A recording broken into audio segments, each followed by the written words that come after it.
So thank you.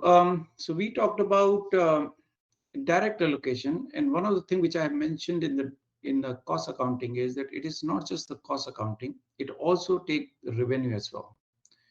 And I mentioned that when we do the sales process in the delivery, our cost of goods sold get assigned to a cost center.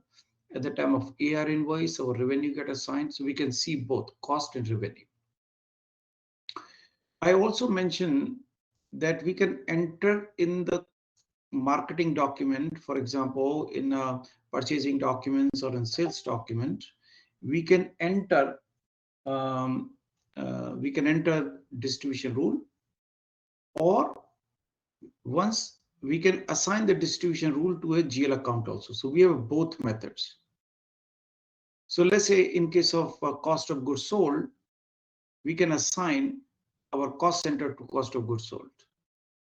We can assign our cost center to our AR invoice. So then cost center get automatically determined. Now we are talking about, and same thing, we did an exercise related to purchase cost, where we can book expenses, like you have a purchase invoice.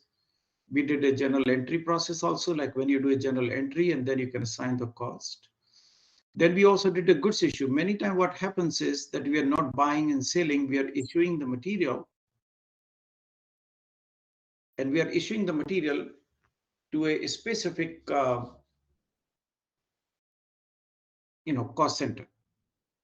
We are issuing the material to maintenance department. That cost of that should go to that department.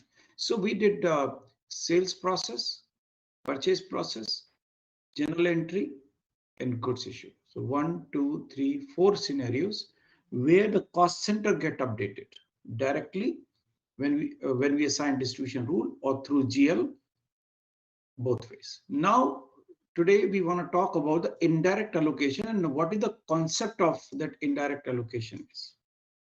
So I open this PDF. Everybody should have this PDF. If you don't have it, then take it. I put it, I think, in Google Drive as well.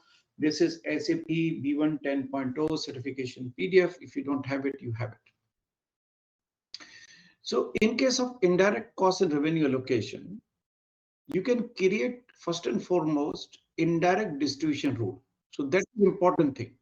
It is the distribution rule which decide or define whether this is a direct allocation or indirect allocation. So the definition of the distribution rule is very important. So here in this example, which you look at it, so we have a distribution rule, whatever we call it, area. And in this area, we have a sales area, we have a support area, we have a development area. And then to the sales, we want to assign 100. And to support, we want to assign 200, and development, we want to assign 200. Just an example. So this is the bifurcation of the 500. So I have created a distribution rule. So if I go to SAP, and in SAP, if I look at cost accounting, and if I look at a distribution rule, and if I search a distribution rule which I have created, I call it test 1, indirect allocation. Now, one thing which you have to look at this distribution rule. In this distribution rule, this is the name, test 1 or whatever it could be, valid from this date to this date. This is dimension is department, because remember we talked about in SAP we can have 5 dimensions. So this is linked to the dimension department. It is active. And what we are saying is the total 100 units are divided in the ratio of 70 and 30 between HR department and between sales department. So that basically means this cost will be divided into these two departments, which is C004 and C006. So with this test distribution rule, we have these two cost centers, C004 and C006. And 70% go to C0004 and 30 goes to C004. Now, one more thing which is very important here is indirect allocation checkbox is not on. If it is a direct allocation, then last week when we saw that, then this checkbox was on. But now this checkbox is actually not on. This is important because it is not on. That is why it is indirect allocation. This is a small checkbox. So let us say I want to go to and do some exercise. So we have a distribution rule, and I have electricity bill, and this is example like here put some electricity. So if you see here, indirect cost and revenue allocation, they have a GL account called electricity. Let us see that. So if I go back to my GL account, and I can assign directly also. So if I go to my GL account, go to expenses and electricity. So this electricity account 6100 is assigned to distribution rule test 1. So that is the first assign. You can assign this manually also in the marketing document also. That also you can do. So then we close it here. And after that, I want to create a journal entry. In the journal entry, I create a business partner. I select any of our vendor. And then I'm saying this debt credit with $1,000. And then I have a list of accounts. And then this is the electricity account. And I'm debiting this account by $1,000. Now what happens is when I'm doing a journal entry in the electricity 6100 get assigned here, then department test 1. So distribution rule test 1 comes automatically. So if you see here, distribution rule test 1 comes automatically, and then we add it. And we add it. After adding that, I want to go to cost accounting, and then I want to go to cost center report. And in the cost center report, I want to put my cost center, which is assigned to that distribution rule, which was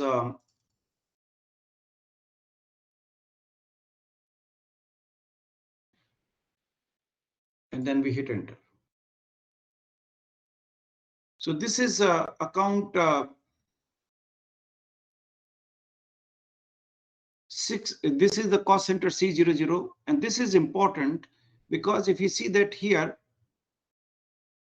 the electricity bill, which we posted today, 61000, and that has got assigned in the indirect allocation. If you see in the indirect allocation, 700 got assigned to this because total amount was 1000, and that got assigned 700 got assigned to this, and this goes into expense side because it was an expense.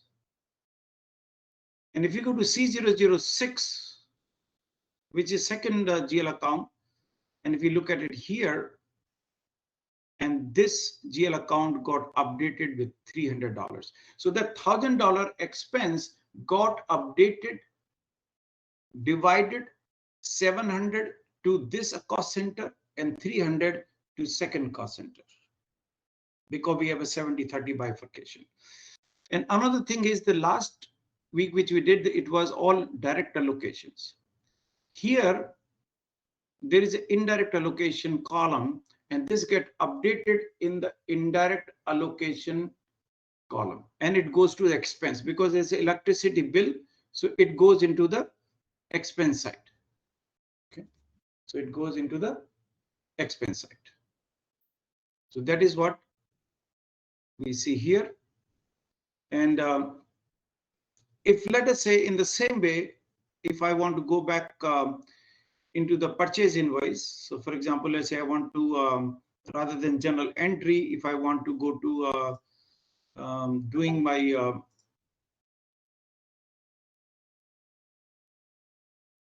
I want to go back to my AP invoice, and I select any of my vendor, and this is electricity bill.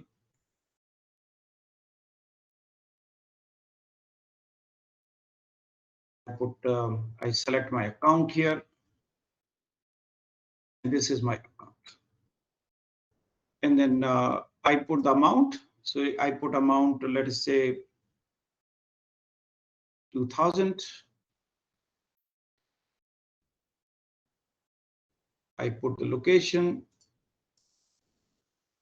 hit enter. So moment I put 2000, and because I selected the GL account electricity, so my distribution rule test one get determined. So I have here distribution rule test one coming up here. And then we can put text code and we save it. So what we did basically, we did an AP invoice and we booked $2,000 against this electricity bill. And if I go back to the finance, and if I go back to cost accounting, if I go to cost center rule, cost center report, and if you see here, so look at the cost center C004. Now, if you look at it here, for under this account 600 electricity, I have a two entry. This is one entry 5556. This is JE because I did a general entry. This is PU because I did a purchase invoice. And now this has got updated with 1,400. Why 1,400? Because we have a total of 2,000. 70% of 2,000 is 1,400. So it get updated here. So this is the last entry for 700. This is this current entry for 1,400.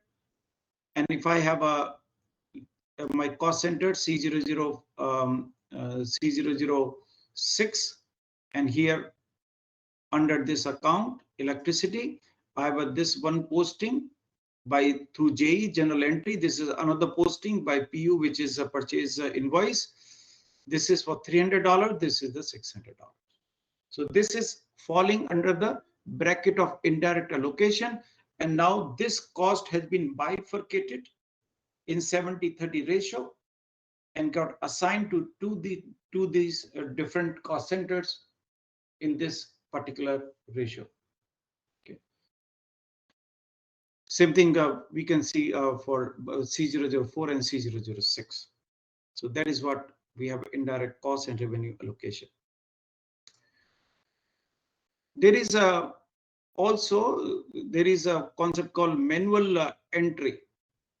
So manual entry basically means when you are entering a general entry or vendor invoice, at that time you can actually also change the distribution rule while entering in journal entry or marketing document. So what this basically means is it manually allows us to overwrite our existing rule. So that is the additional functionality which we have. So when we click on this, and then system gives you a define manual distribution rule. And so, for example, if I go to say general entry, if I go back and select my business partners,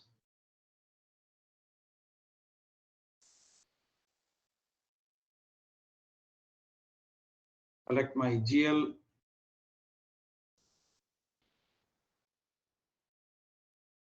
electricity, and then we enter some amount. And here we have, see that here there's this test one, this is distribution rule appears. If I click on this button, then here this is the list of distribution rule which we have created. Then it says define manual distribution rule. That is what we have. Define manual distribution rule. We click on this, define manual distribution rule. If we click on it, then here we can define distribution rule while posting a document.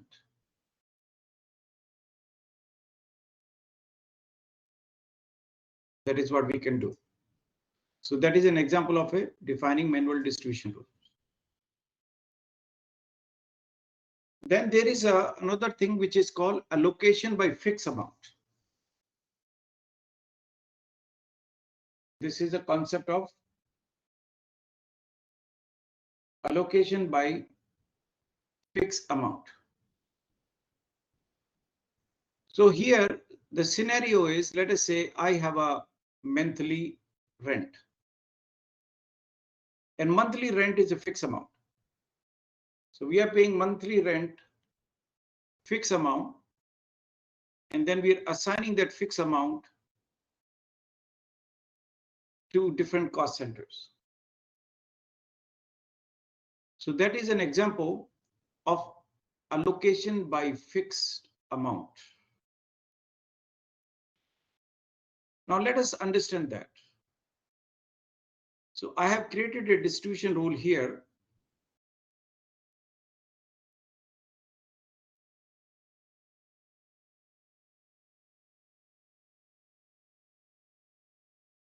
And here we have a distribution rule fixed amount. Now in this distribution rule, this fixed amount checkbox is on. So what we are saying is that every month,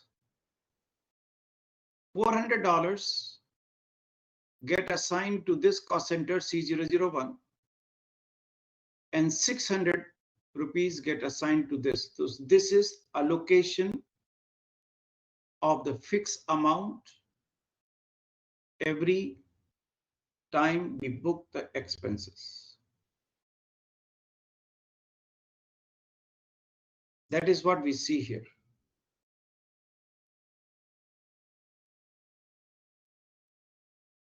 Now let's see that as well, and then we will end this discussion for today. So if I go back to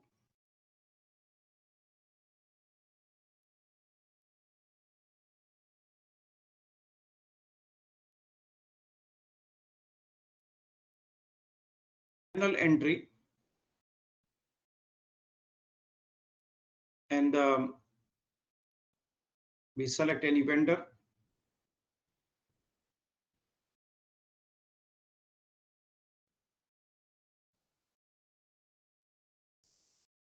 and then we select any GL account. So for example,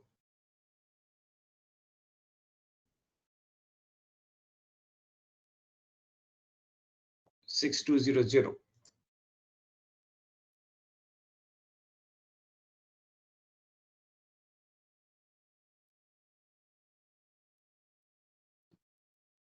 So we can put a credit entry,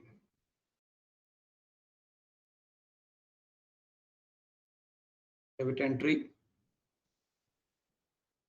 and then we hit add.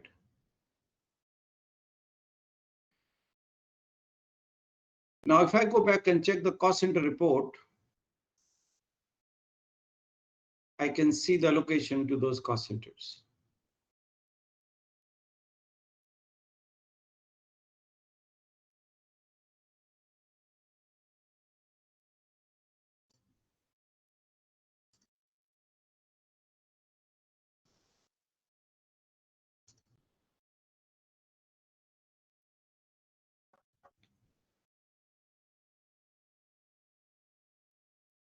So here